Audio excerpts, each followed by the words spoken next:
Moabot sa kagatos ka mga balay ang naugdaw sa dakong sunog nga miulbo sa barangay Look, Mandaue City. Overloading sa kuryente ang usa sa mga itutukang hinungdan sa sunog. Mga nasunugan na nawagan og hinabang ilabi na nga nagkaduol na ang Pasko. Ang report ni Nico Sereno. Nagdilaab na kayo ang misugat sa mga miresponde sa Sitio Superior, Barangay Look. Alas 10:12 sa gabi na dawat ang alarma sa sunog nga milamoy sa nagsikit-sikit nga mga panimay. Sa kadako sa kayo ug sa kapaspas sa pagkatap niini, naisa kini sa 4th alarm ug girespondihan sa mga fire truck sa silingan nga LGUs. Alas 2:29 na sa kadlawon kini hingpit nga na fire out. Sa paghayag na hingpit nga maaninaw ang danyos nga gibilin sa sunog. Ang mga apektado nag-isighipo sa mga mamahimo pang masalbar nga mga gamit.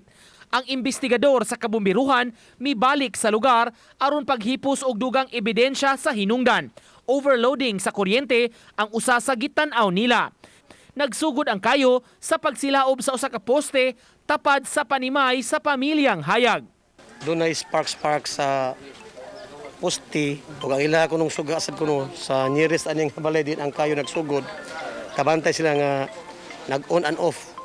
So probably usa sa cause of fire nato na ni spark daw, then niari daw sa amua, then nabi na kortina among window, so dali ra kay siya na ni kalap sa among balay.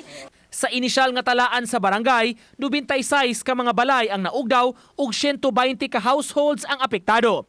1.4 million pesos ang gibanabanang danyos sa BFP. Problema karon sa mga residente kung asa sila paingon human niining nahitabo kanila labi nga nagkaduol pa man gyud ang Pasko. Mao nga nanawagan sila karon og hinabang sa mga gustong muabag sa ilang mga panginahanglan. Duol jud kaayo mi ani. Pero okay na lang, at least nakaluwas mi. Wa na lang binagunahon nagkuan.